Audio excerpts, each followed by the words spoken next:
जय हिंद दोस्तों, आप सभी का स्वागत है आपके अपने सैनिक वेलफेयर यूट्यूब चैनल। दोस्तों, जब से 8वें वेतन आयोग की घोषणा हुई है गठन की, उसके बाद से पहली बार एक बड़ी अच्छी खबर निकल कर आ रही है। और वो खबर 8वें वेतन आयोग को दूसरे वेतन आयोग से एकदम भिन्न बनाने जा रही है।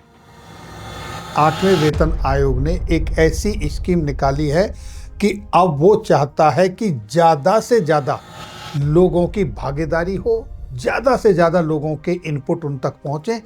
इसलिए उन्होंने एक 18 क्वेश्चन की प्रश्नावली बनाई है और वो प्रश्नावली एक ही प्लेटफॉर्म पर, उसमें आप सभी अपने अपने राय, अपने अपने विचार, अपनी तरफ से पॉइंट रख सकते हैं। तो देखिए ये खबर कहाँ से निकली, क्या है सच्चाई। गवर्नमेंट ऑफ इंडिया की mygov.in एक वेबसाइट है जहां पर क्वेश्चनर बनाया है। देखिए 8वें सेंट्रल पे कमीशन क्वेश्चनर तैयार किया है और ये मुहिम शुरू की है 5 फरवरी से स्टार्ट किया है और 16 मार्च लास्ट डेट है। यानी 16 मार्च तक आपने अपनी रिपोर्ट, अपना ओपिनियन सबमिट करना है। 16 मार्च तक, 16 मार्च रात 23:45 पर ये क्लोज हो जाएगा।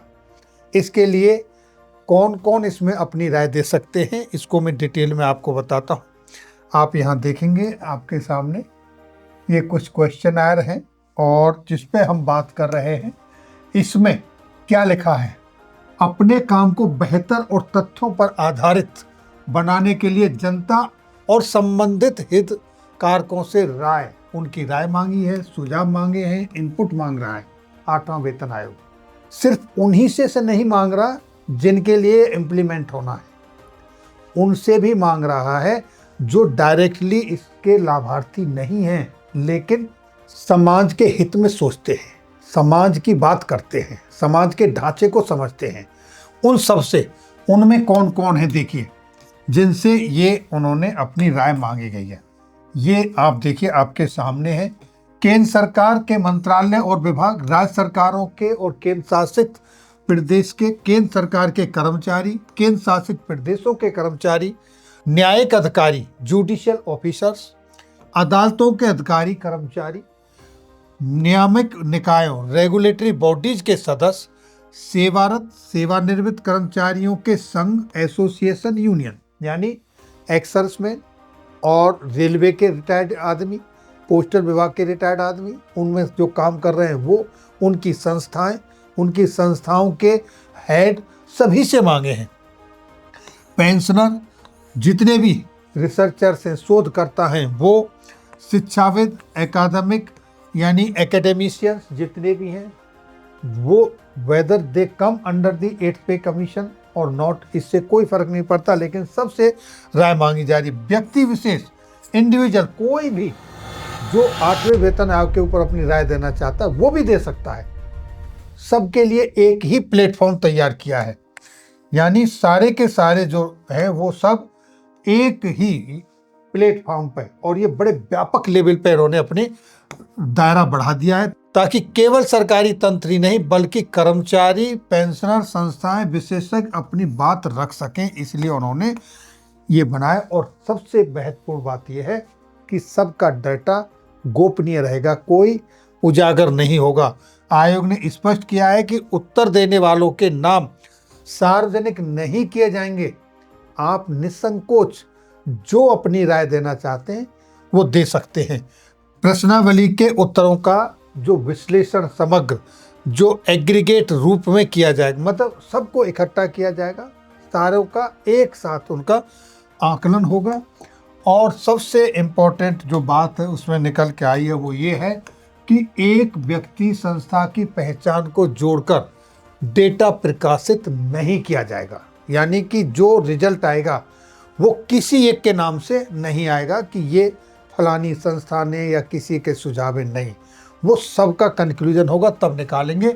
और ये जो कुल मिलाकर रिपोर्ट सामने आएगी वो व्यक्तिगत नाम के साथ नहीं आएगी। अब इसमें सबसे महत्वपूर्ण बात यह है कि कौन से लिंक उपलब्ध कराए गए हैं। 2 लिंक है, दो लिंक में, एक में आमजन सब अपनी बात रखेंगे और दूसरे में जो मंत्रालय है, डिपार्टमेंट है, उनके अधिकारी वगैरह उनकी बातें जाएंगी। यानी सामान्य प्रतिभागियों के लिए कर्मचारी, पेंशनर, यूनियन, शोधकर्ता, शिक्षाविद व्यक्ति आदि सीधे प्रश्नावली तक पहुंचकर उत्तर दे सकते हैं। एक तो ये है, और दूसरा मंत्रालय, विभाग, यूनियन टेरिटरी के अधिकृत नोडल और सब नोडल अधिकारियों के लिए लिंक है, वो उनके लिए है। तो ये दो तरीके से, दो प्लेटफॉर्म से लिंक के माध्यम से अपनी बात आप रख सकते हैं। अंतिम तिथि 16 मार्च रखी गई है, जैसा मैंने आपको पहले बताया। और सबसे इम्पोर्टेंट बात यह है कि इसमें ना आपकी PDF चलेगी, ना आपका कोई डॉक्यूमेंट जाएगा, सिर्फ और सिर्फ जो प्रश्नावली है उसके अंदर ही आपने उत्तर देने हैं, अपनी राय देनी है। क्वेश्चन है, क्वेश्चनों के आंसर देने, अपना ओपिनियन आपने उसके अंदर रखना है। और जितनी भी ये प्रतिक्रिया है वो सारी की सारी mygov.in पोर्टल पर ही जाएगी, और किसी भी रूप में आप देंगे तो वो मान्य नहीं होगी। किसी भी फॉर्म में दे दीजिए, लेटर, PDF, कागज, कुछ नहीं जाएगा, सिर्फ वहीं पर आपको मिलेगी, उसी पर जाएगी। आप मेल भी करेंगे, कोई वैल्यू नहीं है। इसका व्यावहारिक मतलब क्या है, इसका करने का इनका उद्देश्य क्या है, क्या होने वाला है? यह मौका है कि कर्मचारी, पेंशनर, यूनियन विशेषज्ञ अपनी वास्तविक समस्याएं और सुझाव सीधे आयोग तक पहुंचा सके। यानी कि हर आदमी की बात सीधे डायरेक्ट आयोग, पैनल तक जाए, जो 8वें वेतन आयोग के पैनल का गठन हुआ उनके पास। चूंकि यह प्रक्रिया स्ट्रक्चर्ड क्वेश्चनर पर आधारित है, इसलिए जवाब स्पष्ट, संक्षिप्त और तथ्य आधारित देने से प्रभाव पड़ेगा। एक क्वेश्चन के लिए जो आपको आंसर लिखने का स्पेस दिया, वो भी 200 वर्ड से ज़्यादा का नहीं है। जो लोग पहले पत्र, ईमेल भेजते थे, उनके लिए संदेश बहुत स्पष्ट है। अब वह सब नहीं जाएगा, सिर्फ वो mygov.in की वेबसाइट पर ही होगा। अब मैं आपको वो दिखाता हूँ कि उस वेबसाइट पर आप कैसे अपने पॉइंट और किस किस फील्ड से रिलेटेड पॉइंट रख सकते हो। तो दोस्तों, जब आप mygov.in की वेबसाइट पर जाएंगे और क्वेश्चनर पर पहुंचेंगे तो आपके सामने इस तरीके से आएगा। और यहाँ पर सबसे पहले आपने अपना यहाँ डिटेल फिल करना है, यानी जो पार्टिसिपेंट है उसका डिटेल यहाँ पर आएगा। अपना पार्टिकुलर देना है, मोबाइल नंबर, ईमेल ID, कहाँ से आप बिलोंग करते हैं, स्टेट, डिस्ट्रिक्ट, ये सारे यहाँ पर करते हैं। उसके बाद आप किस कैटेगरी से बिलोंग करते हैं, सेंट्रल गवर्नमेंट के एम्प्लॉई हैं, department, union territory, no specific ministry, department, union territory. तो अगर आप आमजन हैं, उस तरीके से आप इसको चूज करेंगे। और उसके बाद 8 CPT क्वेश्चनर निकल के आपके सामने आ जाएंगे। इसमें आपने पे मैटर्स से रिलेटेड टॉपिक हैं, उन पर बात करनी है। क्वेश्चन नंबर 1 यहाँ पर दिया हुआ है। इसी तरीके से आपका जो नेक्स्ट सेक्शन आएगा वो आएगा अलाउंसेस से रिलेटेड। अलाउंसेस की बात करनी है, वो फीड कर सकते हैं आप। पेंशन से रिलेटेड आपका कोई मसला है, वो फीड कर सकते हैं। आपका डियरनेस अलाउंस, महंगाई भत्ते से रिलेटेड क्वेश्चन है, वो आप यहाँ दे सकते हैं। रेलवेज, CAPF, डिफेंस के बारे में जो इंडिविजुअल जिस डिपार्टमेंट में काम कर रहा है वो तो देगा ही देगा। ये उन आम लोगों के लिए भी है जो किसी भी डिपार्टमेंट में जॉब नहीं करते हैं, लेकिन देश के नागरिक हैं और वो सोचते और समझते हैं कि किसके लिए क्या ड्रॉबैक है, किसके लिए कौन सी चीज़ें होनी चाहिए।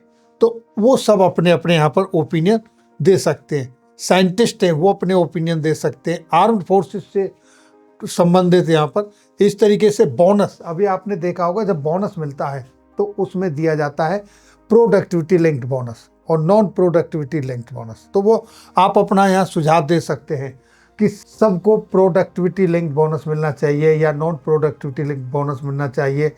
बोनस कम मिलना चाहिए, ज़्यादा मिलना चाहिए, किसी को कम मिलता है, किसी को, इस तरह का आप अपना सुझाव इसमें दे सकते हैं। ये क्वेश्चन रखें। रिफॉर्म इन स्टाफिंग, स्टाफ का जो पैटर्न है उसमें रिफॉर्म आप चाहते हैं, कोई भी जो जिस डिपार्टमेंट में है उससे बाहर वाले डिपार्टमेंटों के आम जन भी वो अपने यहाँ पर इस तरीके से ये 18 क्वेश्चन है। और ये सारे क्वेश्चन आप इंग्लिश में और हिंदी में, अब ये इंग्लिश वर्जन है, यहाँ पर आप लैंग्वेज चूज करेंगे। अगर आप चाहिए हिंदी में तो ये आप आपके लिए हिंदी में भी कन्वर्ट होके आ जाएगा। आप हिंदी में भी आंसर कर सकते हैं। तो दोनों ही लैंग्वेज में आप आंसर कर सकते हैं, इंग्लिश में भी और हिंदी में भी। तो अब देखिए ये हिंदी में कन्वर्टेड हो चुका है। अब आप चाहें तो ये जो भी सर्वे है आप ये पूरा आप हिंदी में भरेंगे, क्वेश्चन भी आपके हिंदी में आ जाएंगे और आपको आंसर भी यहाँ लिखना है, वो आप अपनी हिंदी भाषा में आप आंसर लिख सकते। यहाँ पर मैं कोई अपनी तरफ से कोई आंसर नहीं भरूंगा। क्यों?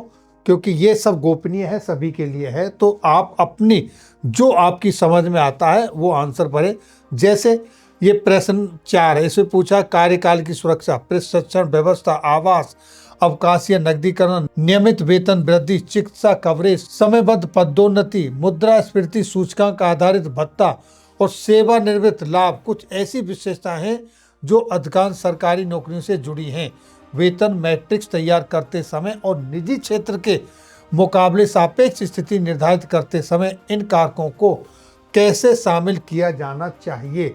तो यहाँ आप अपना सुझाव इसमें दे सकते हैं। सभी के सुझाव इसी फॉर्मेट में जाने हैं तो उनके लिए सबसे आसान होगा कि आसानी से वो पूरा इनपुट उनको मिलेगा और एक ही फॉर्मेट में मिलेगा, तो इजीली आयोग इस पे अपना निष्कर्ष ले सकते हैं। तो इसी तरीके से पेंशन से ये हिंदी और अंग्रेजी दोनों में है। ये एक बड़ी अच्छी पहल है और 16 मार्च तक जानी ही जानी है। तो कोई भी कर्मचारी, कोई भी देश का नागरिक, कोई भी बुद्धिजीवी अगर वो समझता है कि 8वें वेतन आयोग में इस डिपार्टमेंट के लिए ऐसा होना चाहिए, उस डिपार्टमेंट के लिए ऐसा होना चाहिए, पुरानी पेंशन है क्या वो बहाल होनी चाहिए, महंगाई भत्ता महंगाई के हिसाब से जो कहना है लोगों का कम मिल रहा है उस हिसाब से बढ़ना चाहिए, ये सारी चीज़ें सभी लोग जो इससे प्रभावित हैं वो भी और जो इससे प्रभावित नहीं है वो भी अपनी राय दे सकते हैं। ये बहुत अच्छी पहल 8वें वेतन आयोग की तरफ से की गई है और इसके लिए समय सिर्फ 16 मार्च तक का है। अब कोई भी एक भी एम्प्लॉय, चाहे वो जॉब में है, चाहे वो सेवानिवृत्त है, चाहे वो प्रभावित है, चाहे नहीं प्रभावित है, आम नागरिक अपना मत दे सकता है, उसकी आवाज़ आयोग तक जाएगी। ये एक बड़ा अच्छा कदम उठाए, बड़ी अच्छी पहल है आयोग की और ये पुराने वेतन आयोगों से हट के पहली बार ऐसा शुरू किया गया है। तो ये थी जानकारी 8वें वेतन आयोग से संबंधित और फिर मिलेंगे आपके वेलफेयर से जुड़ी किसी अन्य जानकारी के साथ अगली वीडियो में। तब तक के लिए जय हिंद, जय भारत।